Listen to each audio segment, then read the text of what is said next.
What's up? This is Storm from Storm and Black. And this is Planet.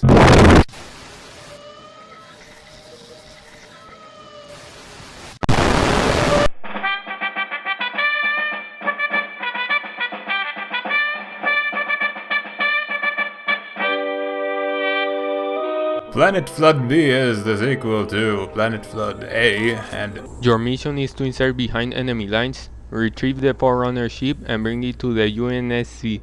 Whoa, okay, I wasn't expecting that. I complained about the lack of story behind Planet Flood A. But look at that, we got a plot for Planet Flood B. That's a huge improvement. Credit where credit's due. Alright, so the readme states that I have to play the map on this difficulty setting called Impossible. We'll just see about that. Also, Arnie isn't here today. He is on vacation. We're actually training for his next review on SPV3 Part 1. Crush your enemies, see them driven before you, and hear the lamentation of their women.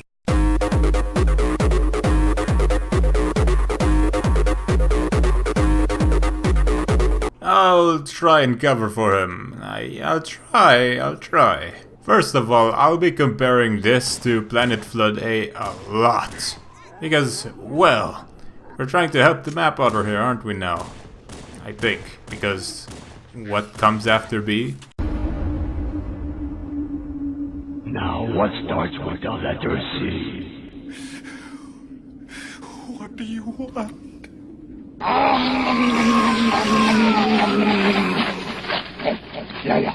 Anyhows, on Planet Flood B, you'll find Covenant. But I'll be damned. But it doesn't matter. I mean, it does make sense. You're trying to get the Forerunner ship. And who's protecting that? Well, the aliens of... no, Trump, not those aliens. No, bad Trump, bad. On the other hand, I am very confused as to why these elites on the cliff are looking starily as I kill their comrades. It's as if someone's freaking eating chicken and watching me, you know, murder everyone.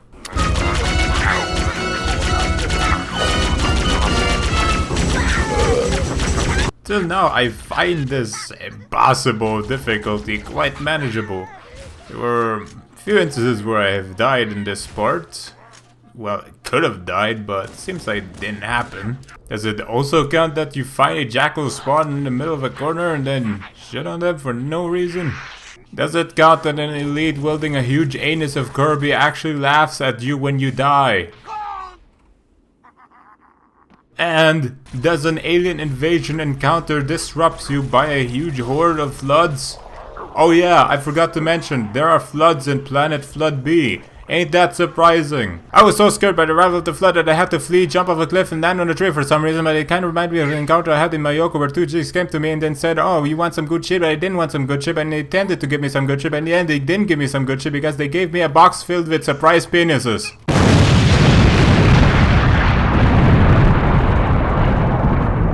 Suffice it to say, that flood arrival was made with heart. That was unexpected, and you get introduced by some crazy floods that look intimidating, but they're slow as fuck. So you can pretty much do anything with them. Except when it comes to the Covenant. Here on Impossible difficulty, they're, well, quite impossible to handle. Okay, that was a bad wordplay, because they are manageable. Though it can be hard. Because one, you have an issue with ammo, which is fine because you'll get ammo sporadically. One thing I also like is that you're able to choose your way of encountering foes. Like so, where the floods don't actually want to see you, and neither do you. So take advantage of that and you can sneak around, kill everyone, or do both.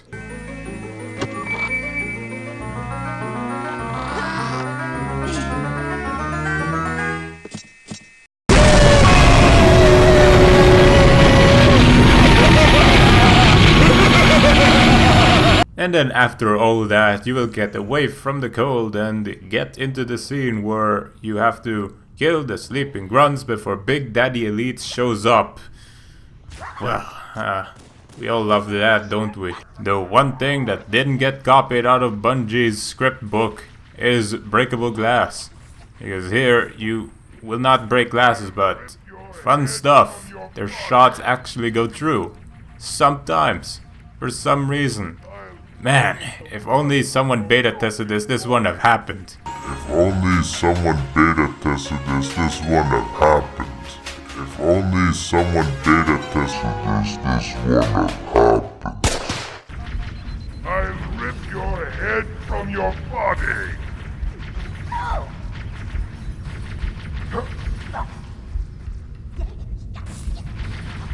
I'll guzzle the blood from your broken body.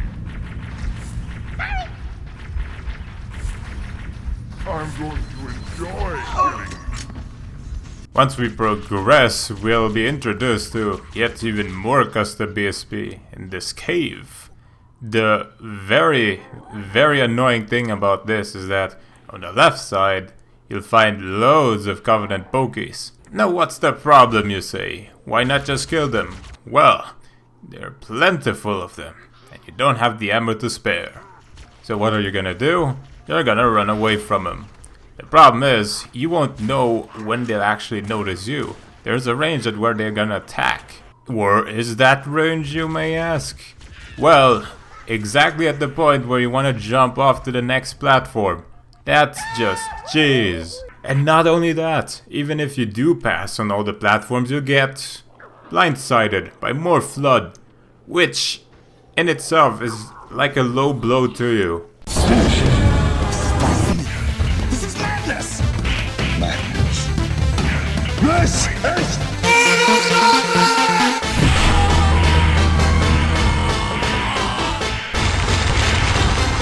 Fatality. And so with that abbreviate thinking, there's only one way to counter this. Not fight them. Remember those other covenants that are hiding in another platform? Yeah, they'll do the job for you. See? Even more props to the campaign. You can get by in two scenarios. One where you don't have the ammo to kill those covenants. And second, if you do kill them all, you just have more work later on against the floods. It's pure genius here. And so let's recap on what's changed from Planet Flood A to this. And excuse me if I am really blunt against these invisible elites. I was playing with the sun behind me, which is really hard to play in general. First of all, there's absolutely no BSP goring here. You'll get tight encounters and middle-sized encounters. Practically where the magnums reach is still acceptable. And then there are the enemy factions where you last time were just able to fight against the flood and for some reason fought with the Covenant, which made no sense because Planet Flood A didn't have any story. But now you get to fight against both of those factions, which is great. And oh yeah, I did mention story. Yeah, there is a plot here. That's a huge difference. And then there are the encounters and the way you handle those situations and then the scenarios in which you're put to. It's the little things here that I actually like here. And then this. Another flood intervention in the middle of where I wanted to sneak away from the enemies.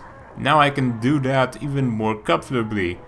It's just these things that are so unexpected through your plans that you can capitalize on them.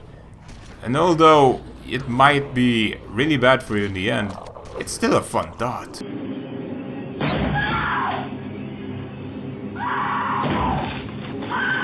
I'd be tender, I'd be gentle, and awful sentimental regarding love and art.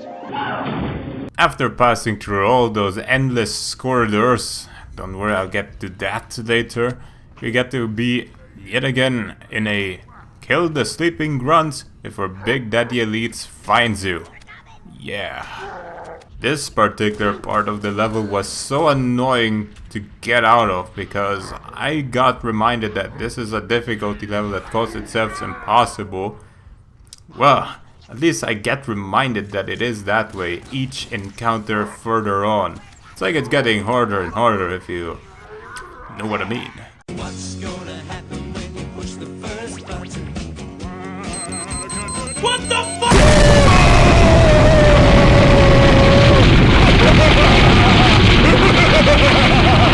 And then after millions of pointless deaths, I actually realized I could sneak past through them completely. Genius. Now we're back outside fighting against hairy brutes once again. More manageable than such. I've got plenty of shotgun ammo and, well, mediocre ammo for the Magnum. And now you get these things again. Oh, bollocks. I have to be honest here.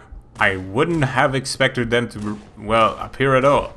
So having that much ammo for the Magnum was suicide. So instead, I clinched out the shotgun, however ineffective it may be, and coveted weapons really are your saviors here. But what can't save my reactions are, well, more flood interventions.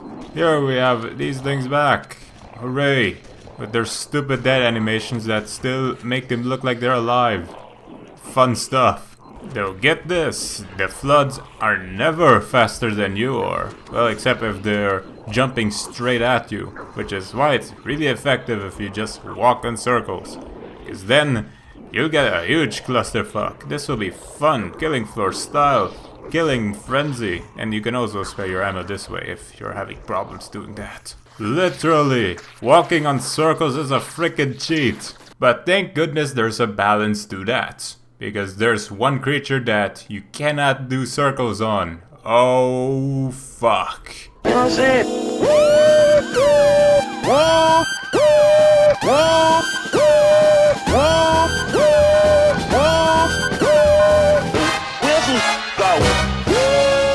But there's no worries here, because unlike Planet Flood A, you can actually manage to get rid of them. One needler, just one needler is enough. Sure, the Magnum may work, but you've got ammo issues here, so you better not use that much, considering their hitboxes are still a bit questionable. And if you want more returning floods, look no further than... oh no, oh god, no. Fax mentis incendium gloria culpum, etc., etc. What? Are the fires of hell a-glowing? Is the grisly reaper mowing? Memo bis punitor della... Anyways, this encounter can also be finished just by fleeing. These are incredibly tight walls that it won't go through. And it will save your time, because the Covenant that are also following up will be distracted by it. And all the gloriousness of the flood interrupting yet again. And then to the next segment, you'll, well, try and fight them in this section, but there's also the other option of just fleeing away, but you can go back. And then you won't get to use that very room. I'm not sure if that was intentional or not, but it kinda was a waste of BSP, if you know what I mean.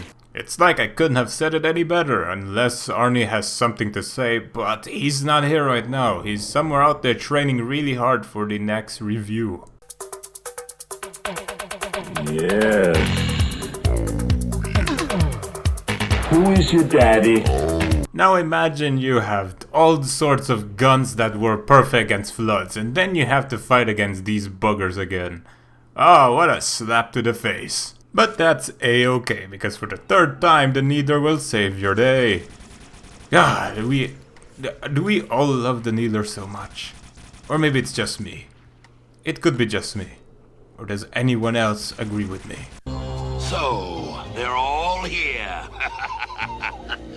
I should wait until the first batch is done, but no, I can't wait to try them out. Ah, it feels so good to be so bad. Non-functional. Oh, no! And if you're just like me and ran out of Needler ammo, and you don't have anything else to go along the next encounter, which is actually pretty hard, there are a lot of plasma pistols that you can use, and they're quite usable. Pretty thoughtful after killing all those flying thingies and you have no gun afterwards. but they do. Pretty great. Especially since in Planet Flood A, you weren't able to do this that much because the encounters were quite far from each other. And speaking of Planet Flood A, you may not see it from this video, but I did cut out a lot of footage out of this review. And I mean a lot. I probably have like 3 hours of footage from this, and I'm trying to cut them all down. The reason being is because this map, this campaign map, is pretty damn long. I know, the encounters are probably a bit different each time you try and go in further, but the problem is there are just too many of them. I see a problem with the last Planet Flood, and then it just appears here again. It's just that there's too much going on when you move forward. It would have been nice that there'd be something in between, like a cutscene. That's really useful too, considering Halo 1's campaigns were actually long as fuck, but then the cutscenes in between, the scenarios that helped us move through because we had made progress. Here we're doing a constant straight line of fighting foes and killing enemies and then dying and respawning, planning how to engage and then going forward without dying. It's kind of a paradox here. You enjoy these kinds of things, but when it gets too redundant, you'd lose interest. But let's just put it behind us for now, because we've got a map to finish. Right, so the next section has you choosing one of two paths. One where you can get an encounter, and the second where you can get another encounter. If you've picked the first road, and I mean the left one, you can go back and go to the second road, where you can distract all the sword elites and just punish them for following you. Because for some reason they can't jump because their swords are super heavy. It's as if they're double-edged dildos but made of thorium. Tartar sauce. My hips are cold. Tartar sauce. That's when you know it's... It could have been an own idea in itself. I mean, a custom single-player map where you have to pick multiple roads where you can go through, but each of them leading to one end. Man, I am such a genius. But anyhow, so we have reached the ending. That's quite a surprise. I'm sure the people who have played this map probably haven't even reached it that far. It's not the map's fault. It's their fault, because I went through it and I'm not actually a good player, even though I've managed to go through impossible difficulty. And yes, I know, I've reached an ending where I actually triggered it without being in a specific spot. Which is not my fault this time, and probably no one's except the map author's fault. Because why the hell were you able to trigger something like this in here? And then I can't even go back to the last checkpoint, because this is a cinematic command going on here. You cannot activate any menus until you actually finish the cutscene. Which doesn't end, because you're the cutscene. And so after dying probably 50 times, I have reached an ending that I couldn't have been able to see because I had to do my usual methods of going around looking at things first. Man, what a reward. But I won't end it there. No. I will get back into the start of the map. Well, of course, I'll need some help from, some unprecedented methods. I mean, thankfully, the shotgun is actually a fully automatic gun. So kudos to the author who actually decided to do that. There's nothing good than shooting things with a AA-12. MW2 moments. And so I legitly went back into the ending point and then going to the Banshee and looking at what the ending was all about. So there's the foreigner ship. The voice from the start mentioned to us that we have to get. Alright, so how do we do that? Was this intentional? What kind of ending is this? Okay. Well, alright, that's just the end conclusion then. I just say I've reasoned enough what I said before. So, my conclusion for this map is, oh lord, there's a lot of improvements from Planet Flood A. Let's start with the story. Well, there ain't a complete story, but a plot is there. We got ourselves the foreigner ship, even though I dubbed we actually got it. Let's compare it to Planet Flood A again. I complained that it took too long. Here it's the same. There are so many parts, and in between them there are some of the inner rooms thingies. I don't know what anything's called nowadays, you know. I'm too old for this lore stuff. The encounters with both factions, the Flood and the Covenant, was superb. I enjoyed them. I enjoyed using their hatefulness to each other as an advantage and just sneaking past through everyone. That was fun. But those were encounters on the custom BSPs. What happened in those inner room thingies, they were too redundant for me to keep interest myself. I practically just wanted to skip the whole inter-room thingies, but what happens on the outside, the snowy part of the map, that's where the map shines. And just like Planet Flood A, you have an ending that is not an ending, but total bullshit. And receiving that kind of reward after playing through this on impossible difficulty, I'd say this map deserves an exact 7 out of 10. It is there on over average and underachieving, just like Planet Flood A. But improvements are made and are shown. So the author, if you're hearing this, you're doing good. I am hoping that everything that I've said was really, really questionable will get turned over and shown to a true grace that hopefully will have all of us enjoying your maps. And before I say thanks for watching, here's a tradition called Arnie dancing in the end. So there you go. Thanks for watching. Till next time, and see ya.